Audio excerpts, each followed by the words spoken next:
Aku Alessandro Charles Michel, biasa disapa Ando. Sini aku sebagai ketua dan aku mewakili kelompok KKN 75 Padukuhan Paten untuk menceritakan kisah kami selama KKN ini.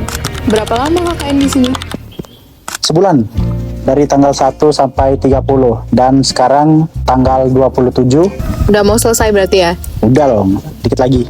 Selama 27 hari tuh, kalau aku minta kamu ingat hari-hari awal datang ke sini, apa yang terlintas di kepala? Nah, awal kami datang sini tuh sebenarnya ragu, takut, excited.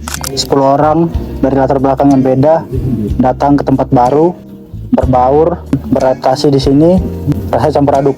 Tadi bilang selama di sini rasanya campur aduk gitu. Ya. Tapi bisa survive sampai ke hari 27. Emang cara kalian adaptasi gimana? Pertama sama warga, jadi di awal-awal kami sowan mengunjungi warga masyarakat sekitar dari RT, RW maupun UMKM di sini. Kurnia Rajut contohnya, situ kami belajar hasil ini gimana, dari mana asalnya, gimana prosesnya dan kemana jualnya. Warga masyarakat Paten ini sangat welcome terhadap kami. Setiap kami datang pasti disuguhi makanan, minuman, jajanan. Jujur, mungkin bukan cuma saya tapi teman-teman yang lain juga pasti sangat kenyang dengan teh hangatnya. Kelompok kalian udah mengabdi apa aja di Padukuhan Paten? Untuk pengabdian yang kami bawa ke Paten ini dalam wujud 17 program kerja, 4 program kerja utama, 10 program kerja individu, dan 3 program kerja mendukung. 4 program kerja kelompok nih, yang pertama digitalisasi data penduduk. Data penduduk ini kami himpun menjadi satu file untuk mempermudah akses. Itu biasa dikerjain sama Galih tuh. Kalau kalian bisa lihat di posko kami tengah malam, biasa dia depan laptop sendiri ngetik-ngetik. Kalau ditawari bantuan, bilangnya bantu doa aja. Tapi begitu aku buka laptop, wah akhirnya ada yang bantu. Yang kedua nih, yaitu revitalisasi gapura. Awal survei ini kami bingung, patennya yang mana? Karena dari depan gapuranya udah hampir tidak terlihat. Jadi kami amplas, kami cat, tuh asik tuh. Biasa sampai tengah malam kami. Kalau kalian lihat TikTok kami biasa live tuh. Terus ada pembuatan pelang PAUD. PAUD Abimanyu, gak ada identitasnya. Jadi dari kami membuat pelang PAUD.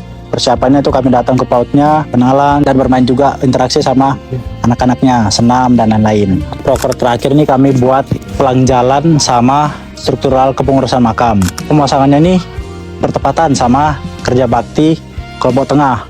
Jadi kami dibantu warga situlah. Singkat cerita kami mecahin pipa warga pas masang jalan Nakula. Tapi udah dibenerin, udah terpasang dengan bagus juga pelang jalannya. Datanglah call Pak Parman. Izin Pak, lengkap dengan pelang jalan kami, pasir, semen, sama air. Saya ngeliat Galih nih. Wah, mukanya pucat, tinung-tinung. Sanggup nggak nih? Cuma kalau mau nolak kan segan ya. Mau nggak mau kami lanjut. Karena dibantu warga itulah, kami bisa selesai dalam 1 hari.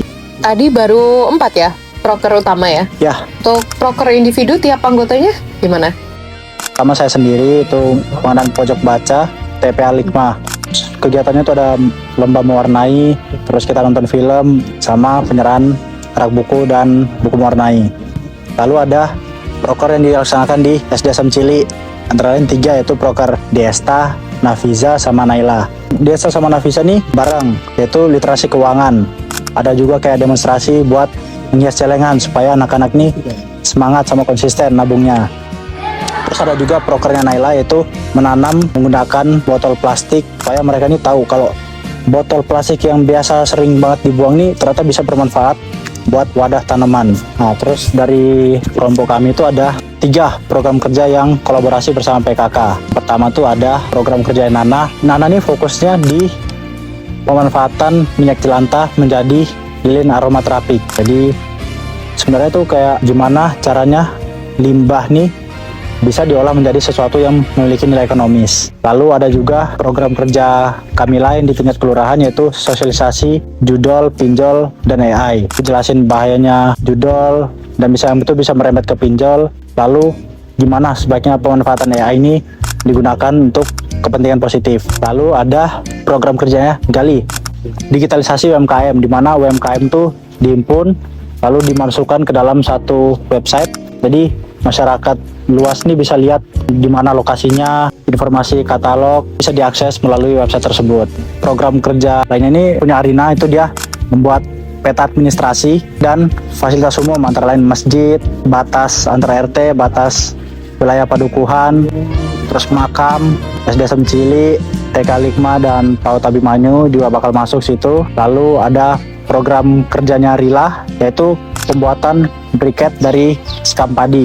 Gimana cara membuatnya dijelasin situ, demonstrasi disangrai, ditumbuk, dihaluskan dan diolah menjadi briket. Lalu yang terakhir program kerja Arik, sosialisasi mitigasi bencana gas bocor. Nah ini bakal dibantu sama Mas-Mas Damkar, bakal ada demonstrasi juga gimana cara madaminnya menggunakan APAR dan menggunakan alat yang ada di rumah. Ada nggak sih di luar kegiatan yang udah kamu jelasin tadi tuh yang sangat berkesan selama kalian mengabdi di sini? Oh iya ada, justru malah program kerja pendukung kami.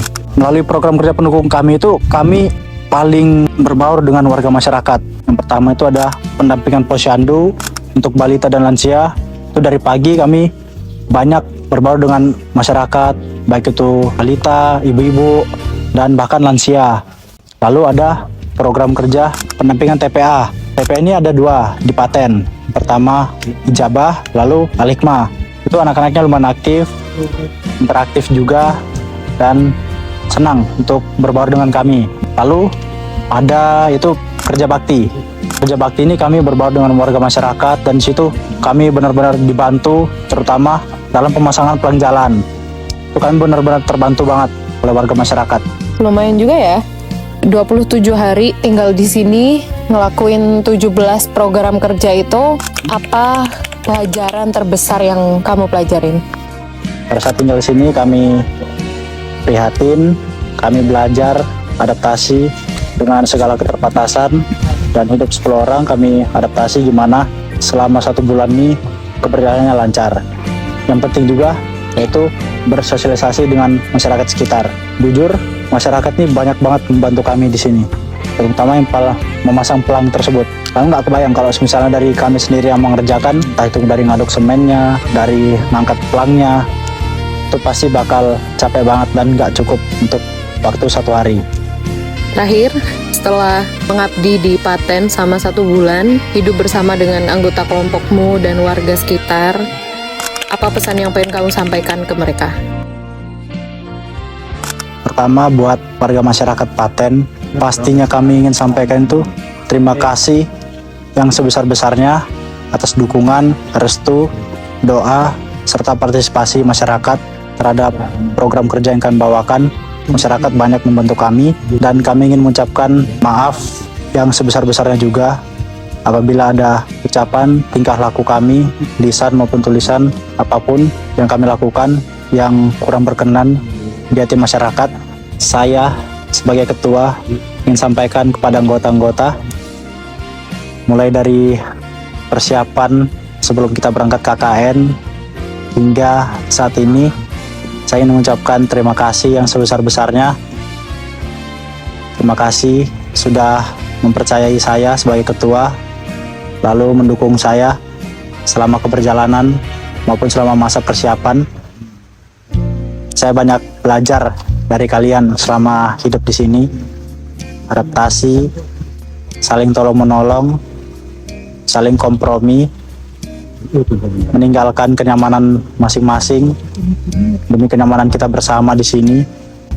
Selama keberjalanan juga mungkin ada tingkah laku maupun tutur kata saya yang kurang berkenan kepada anggota. Saya mohon maaf yang sebesar-besarnya.